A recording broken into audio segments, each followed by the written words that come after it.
this up, and there's a few more graphs to show that will lead us back to the rainbow bridge and show you what that means in relation to the spiral. So this is our crystal spiral, the winds of La LA. This is it. Now, when we have a tachyon cycle, there are 6 spark generation cycles. I'll see if I can remember the numbers here. It'll be a miracle. That's the 0 point, right? In any cycle, if you just looked at one of these, right, just one round of say, the core one spinning, right? These actually spin, which means they each go through each of those 6 axes as well. So if you took just one Cathara grid, and that corresponded to one level of the star-born body, let's say the Taran, there's a specific set of cycles that the keys are generated in when it moves from the 0 axis to the 1. You have sets of keys generated on 1, 2, 3, 4, 5, and 6. When you get to 6, there's an in spiral that happens where the keys pull in to the center, and then there's a really quick back spiral that releases. So you've got one 6 cycle that goes clockwise and creates positive charge keys, and then there's another 6 cycle that comes back and creates negative counterclockwise charge keys. And those they're not even the keys yet, they're the sparks. And then those are the sparks, the positive and negative sparks, that assemble to form keys. And I don't know how many times it spins back and forth to bring the keys together to form tachyons. But there are cycles. Each of these goes through a cycle. So what you're going to see in the graphs to come is not only the clockwise spiral, because this is the clockwise one moving out, right? That would be referring to when the frequencies are coming out this way. But when they hit the 6th cycle, some of them continue on, and others go back to the core and create the counter spiral in it, the counter rotation. And I think that's the next graph. Can I put that up, honey, please? This leads to understanding something about the flame that I talked about before, the pink flame. Ow.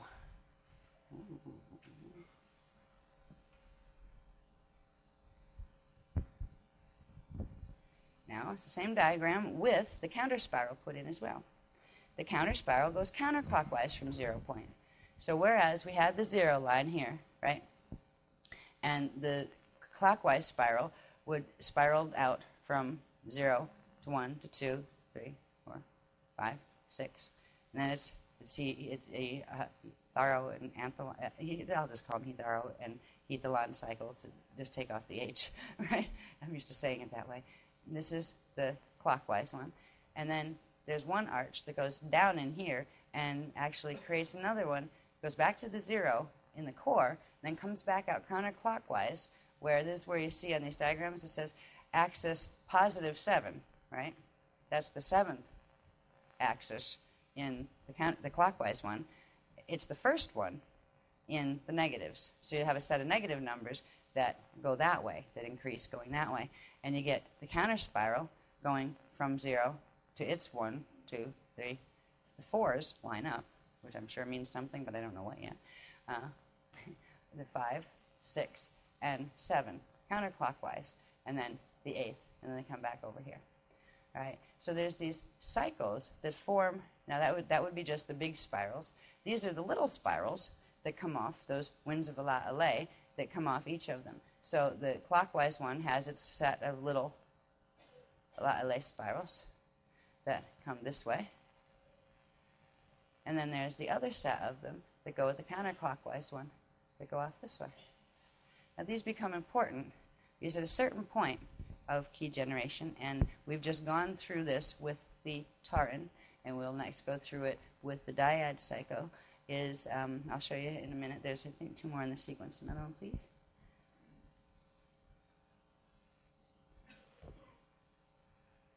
Once that occurs, where, is that backwards? Honey?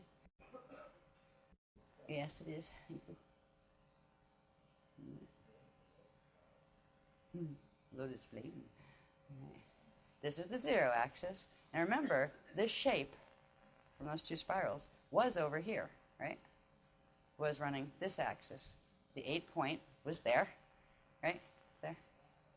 There's this neat thing that happens when they reach this point of expansion where they're crossing through each other, that the outer one shifts 45 degrees, and the inner one that was down here shifts 3 times 45 degrees. I think it's 3 times 45. Wait a minute. Where was it? No, it was here, right? I think it's, yeah, I have to see the other one next to it, where I moved it from. But I think it's 3 times 45 degrees it shifts to bring it up to here, where they align on the creation point. Let's see where that was before. Actually, no, it shifts more than that. No, it doesn't. Wait.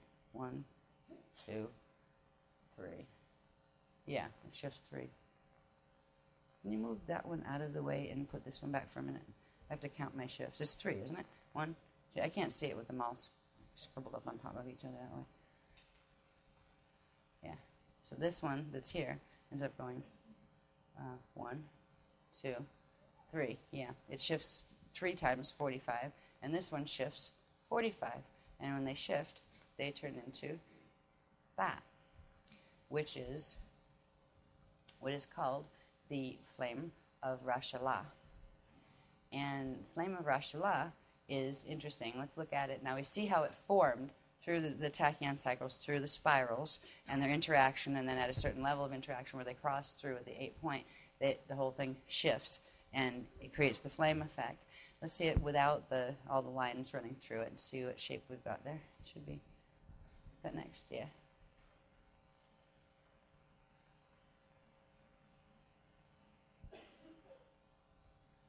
There we go.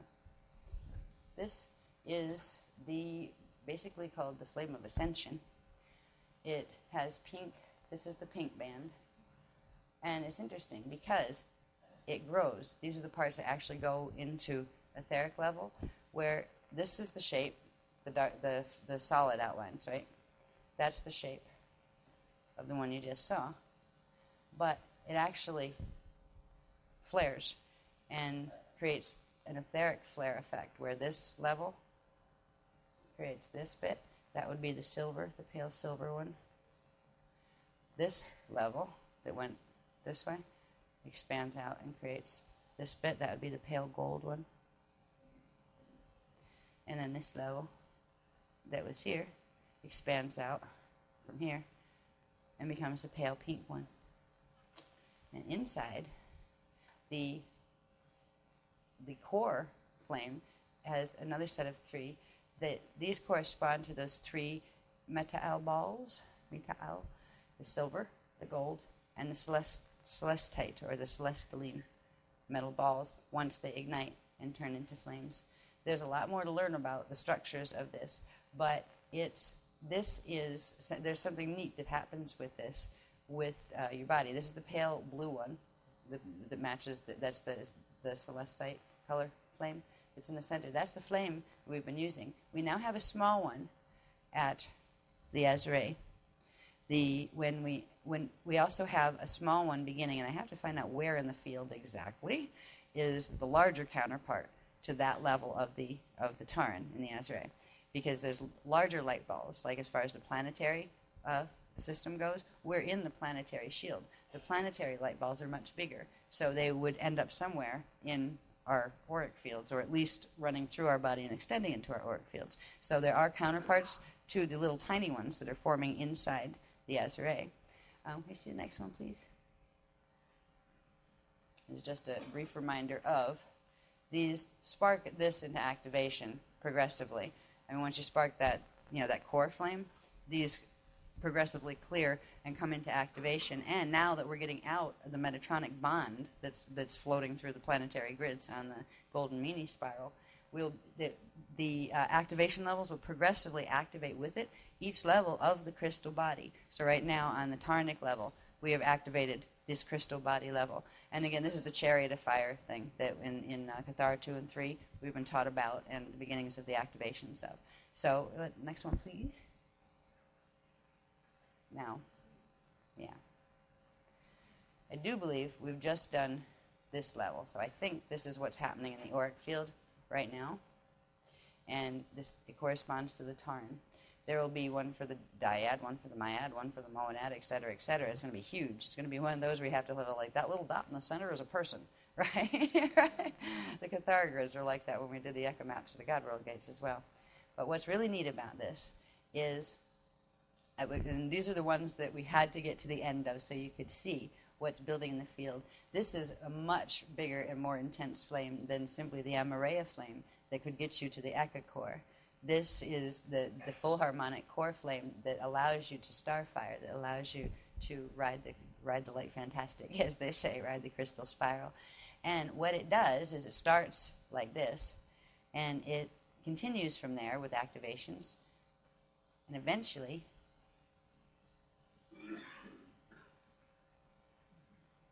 you were here, right? Earth.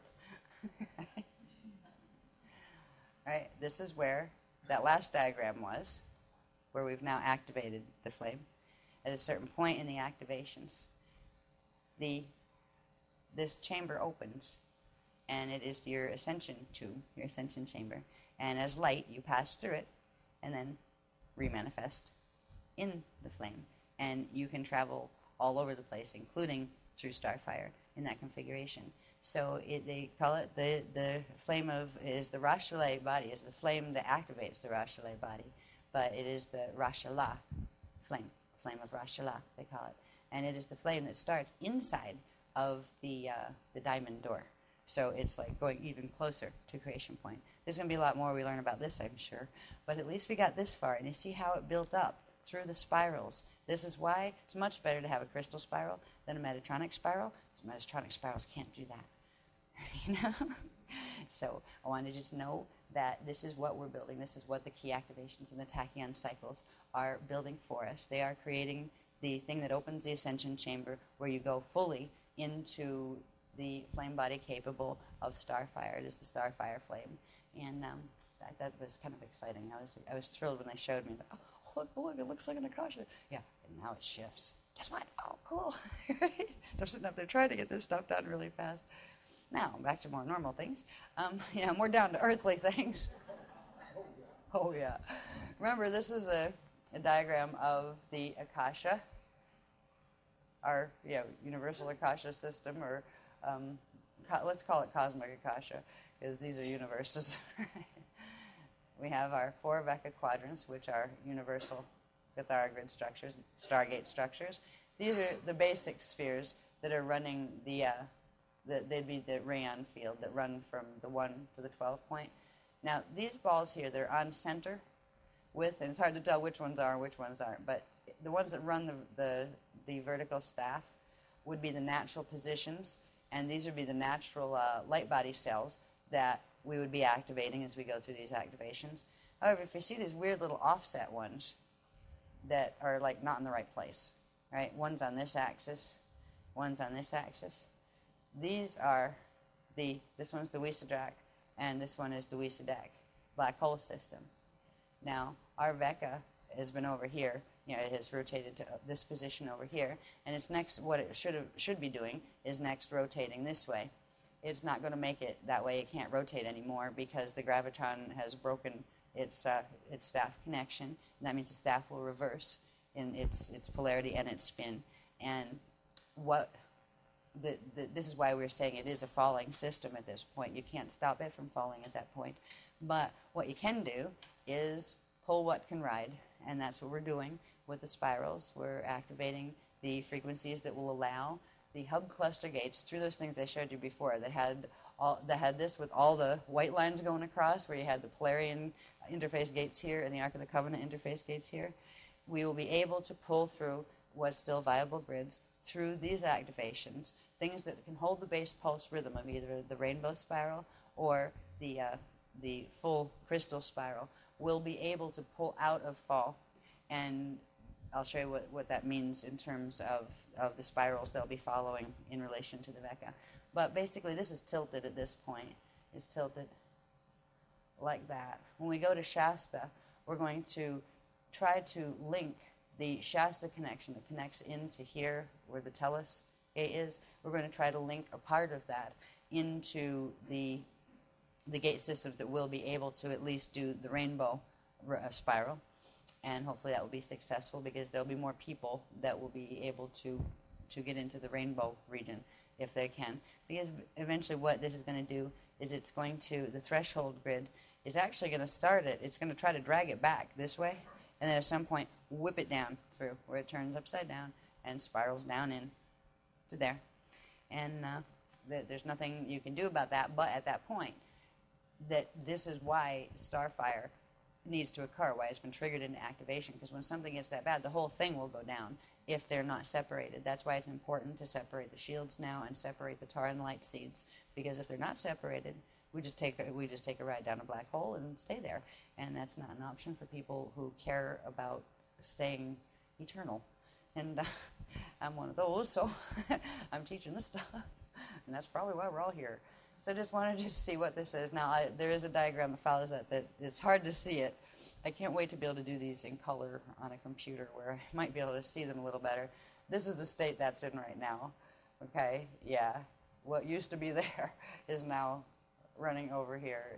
It means the whole light ball structure around it, the sphere around it, is completely tilted off. It's not capable of pulling in as you normally would, as a normal starfire cycle would.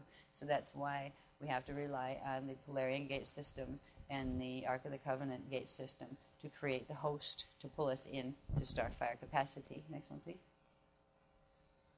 Now, when I talk about the 3 spirals, you've seen this diagram before. That's the Metatronic golden meanie. They call it the golden serpent. I think that's the head of the golden serpent right there that attaches to here and turns our light seed around and sucks energy off us. This is our spiral, crystal spiral. Now, in the original diagram, we saw that this one, whoops, it's hard enough to see when it's not moving. That's all right. All right, let me trace ours back. Ours is where the dark dots are right here for the moment. All right, so this one is our spiral. If I'm in the way for people over there. This one is our spiral. All right, where'd it go? Nope. All right. Going up here. Now this is the point where it would hit the flame activation, right? And once it hits the flame activation, the whole thing can turn into a spark of light and pull through the center, and it can ride a starfire. Now, this is ours. This is the Metatronic one, the golden serpent, coming in to harness. It's creating a harness around the early part of our spiral. They released theirs first, and we actually released our spiral into it. And what we've just gone through tonight on the Taran level is this split right here, where our spiral crosses through and leaps outside of their spiral. Something interesting happens at that point. Not only does our spiral keep going on its own line, but it has enough thrust to where it splits part of the currents that are being run on the Metatronic one, and it creates a middle line, a middle passage line, which can be turned, which the frequencies of which can be turned around and their fire letters filled in through the host's frequencies that are running through the crystal spiral, that will allow the fields that follow this base pulse rhythm, if you look at them as a particular vibration that aligns you with those spirals, a particular time wave, right? You'll be able to ride between them. It's not as high, so people that couldn't reach the crystal spiral base pulse rhythm will have a much easier time. There's a lot of hosters coming in that otherwise would have fallen, but now they have a chance to actually catch ascension again in a host through the crystal spiral later. What we do is, this is the rainbow spiral that comes up here. The rainbow bridge comes up this way. Crystal spiral's up here. The falling one is here, right? Now what happens with the crystal spiral, the rainbow spiral, is when we get up to this point, that's that point where the flame, the full flame activates on the backup level, right? When it gets to this point, there's a splitting that occurs where one part of what's in the rainbow spiral will be able to make the leap upward and catch a line into the crystal spiral and ride the crystal spiral into the starfire cycle, where the other part that isn't able to make that leap will go downward. I'll deal with the one that goes upward first. Here's rainbow coming in. It's that point. This one will spin around this way, come back up, and end up back up here and interface there and catch the base pulse rhythm of the spiral at its peak, and whatever is in that area will be able to be taken in to the host of the Vecca level, the universal Vecca level, flame, the Rashala flame. Now, whatever hits this point comes around, but can't make the leap here, because there's a pull being exerted by the Metatronic spiral, all right? If it can't overcome that pull, it will be pulled down, but it won't be pulled in. Some of it will. There'll be some, that go in the Metatronic spiral. But it can still, even if it falls and it can't make the leap to go up, it will come down here, come around, come back up, and connect here to what is a hub gate area. I think I might have that in the wrong spot. Yeah, now I meant to draw that down. It goes through here and connects into here. I have to draw this one out. It'll connect into the 9 point, into the gate 9 point in the universal Vecca-Cathara grid, and that will hold what's called a Guff connection, which is the center light unit in the light ball. It won't be able to expand and contract anymore with the rest of the system, but it can maintain a line and keep an angular rotation, a particle spin that is aligned with the Guff, which means on occasion the breathing tube of it can be opened and more frequency can be sent through from the Guff to stop it from burning out what quantum it has at its core, its core light seed. Is when the core light seeds burn out and their quantum is expended because they can't come in anymore to recharge, they will implode. The whole structure implodes on itself and then explodes back into space dust. Because they'll be able to at least catch the Guff, they will have an opportunity to have indefinite evolution in there if they want to. They can create a Christic society. They would have guidance from the peoples of the hubs, the hot tours and other of the councils that exist within the hub inner domains, and they could have the purpose of assisting other falling systems, and by doing so they would be assisting themselves, because they would be getting quantum into their matrix without having to steal it, without causing harm to anyone for it, actually in a way that was serving the well-being of others as well. And it was an option that was put across to the ones who were going to fall. There are certain soul groups that are just going to fall. Their shields are collapsing. They're going to go either Metatronic or this. There's a bunch of them that do not want to do this, especially now that it's Wisadrak that is the hole they're going to fall into. There's a whole bunch of Anu races that do not want to go there. You would not believe the flood at the gates of the Emerald. There was an offering of a restatement of the Emerald Covenant that was offered by the higher councils recently. And it's like, I think the line goes all the way around the building twice, if you know what I mean. Because the Anu races do not want to fall Wisadrak. The Wisadraks, and they have been at odds with each other for many, many, many eons, and they have very little tolerance for each other, and Wisadraks don't like Anu. And anything Wisadraks don't like, they have a tendency to destroy on contact, just because they don't like to be bothered. And so it was kind of like a no-brainer as far as, yeah, sure, yeah, we'll take Emerald Covenant, no problem. Guff, you call it, do you? Right? There's a whole bunch coming in. Because this is the Thetan, what the Thetans did in activating the Metatronic spiral was ensure that it would go into the Wisadrak black hole, and the Anu do not want to go there. So they figure, well, okay, well, at least the usual story of how the Anu tend to work, and the reason they ended up being fallen was because they say, yeah, I'll do that, no problem. But when it came down to actually, following the natural Christic laws of energy, egos got in the way. And there's an arrogance that's carried in that race strain that has been their downfall. They still have a bit of that original thing that their original soul collective had that they should have learned by now. It does not work. Is that I really think we could have done creation better than Creator did. It's just not fair. We weren't given the chance, right? There's just like, oh, get over it, will you? They don't have. There's a few things missing in their apartheid and their shields that they just don't feel this connection with Source, that it's like, you're not competing with Source, for goodness sake. You can't. It's a dumb idea. It's not going to work. So anyway, there's a bunch coming in. It ought to be interesting to see. That's probably why we're releasing all of this information in pictures and things like that, because it would be really interesting for all sorts of people that are involved with things like Galactic Federation, Great White Brotherhood, Archangel Michael movements, Daisy of Death movements, keys that are not of Ka, all sorts of movements out there that happen to be primarily run by Anu, will be having, let's say, a split of their spirals, and we are meant to help them catch the Rainbow Bridge. Because the Rainbow Bridge, for some of them, it will actually make the difference where they don't have to fall, where they'll actually be able to have this reprieve that they wouldn't have had otherwise. So where they can make the leap up here and actually get back into the crystal spiral and regenerate enough of their their codes where they would be out of false status and they would still be able to be part of the living creation where ascension is still a possibility. The other ones would at least have their own little safe zone where they're not going to get eaten by Weesadrax, which is probably a fate worse than space dust for most Anu, because it tends to be piece by piece. Yeah.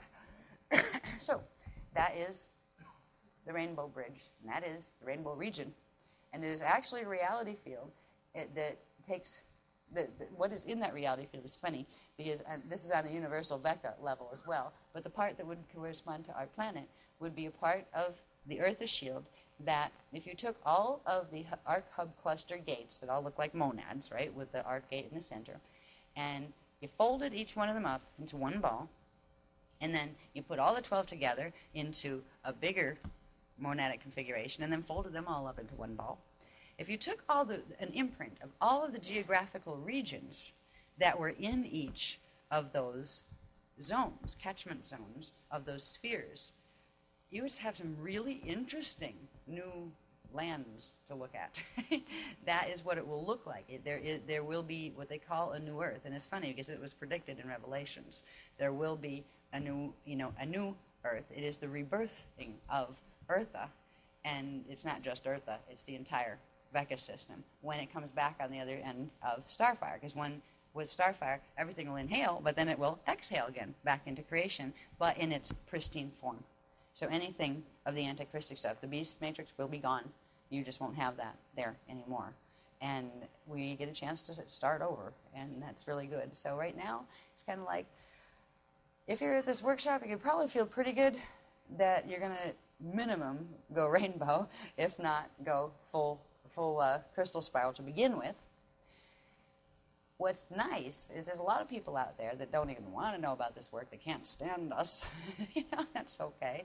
But there will be ways that they can catch the rainbow spiral. We're going to have various different things we can do that we can help them. We're going to be doing paintings that are walkthroughs, literally. That, see, when an artist creates something, when you create something with your hands, if you know what to do with your hands as well as your energy, you can imbue whatever you create with all sorts of things that can be very, very helpful. If you carry the frequencies of the activated Rashala flame, what you create, be it in sound, in light, in play, whatever, what you touch, what you move through, what you move by, you are bringing those frequencies to it, which means you have the potential to trigger a natural tachyon cycle in anything that can anchor just a little bit of it. So there's going to be lots of things that can be created that when the time comes for Starfire and those hub cluster gates roll up and come in to do their inhale, there are all sorts of places that, let's say, aren't on the hub cluster maps that if they say have an interface gate that might look like a big painting on the wall or even a little one. And the people in that space have some capacity of activating Rashala, even if it's only on the rainbow level. They will find their painting opens up and draws them in like an flame and takes them right down into the main gate systems so they can get caught in the natural catchment of the Starfire so they can inhale into what it's called the Edon host. And that means they will be able to come back out in the rebirth cycles of the new Earth. So it's really quite a nice plan. It's like every time we get bad news, it just gets better. It's really weird. It's really strange how the Christic frequency works. It's like there is no bad, technically, because every time something bad happens, something better happens. So it's like, at least it's neutral. Anyway, this is the story that we're moving through. It all comes back down to the fact that we begin the process of activating the sparks that form the keys, that form the chelons, that form keys, form tachyons, that form tachyon fields, that finally form the levels of the Rashala flame that allows for activation of the Rashala body, which is the body that can travel in the flame, and it can go up and down in its pillar and demanifest and remanifest not only in the outer domains, but all the way in to the hub levels. And there's something else you have to do to get from the hub all the way to the core completely into source. But you can ride in and out from those levels, even from the Edon level. You'll be able to ride in and out on the currents, the natural currents of, and these are like large cosmic cycles. When they're not 3-day cycles, these are like 3 millennia cycles. I don't know what the number is on them, but once you get to the point of Rashala body activation, where you're holding an Edon level activation, you will be able to ride the inhale and outhale Okay. Yes, outhale. So anyway, that's the good news. This has been quite a workshop for us because it was just like relentless. You know, we're either up there getting down, what are we teaching? Or down here teaching what we're teaching. And all of us have been activating a lot this weekend. I want to thank you for being here, and particularly without having any clue of what was going to be taught, because we put out just the first part of the technique and the bit that was given, and I don't even think it hit the main E group, which I thought it would. But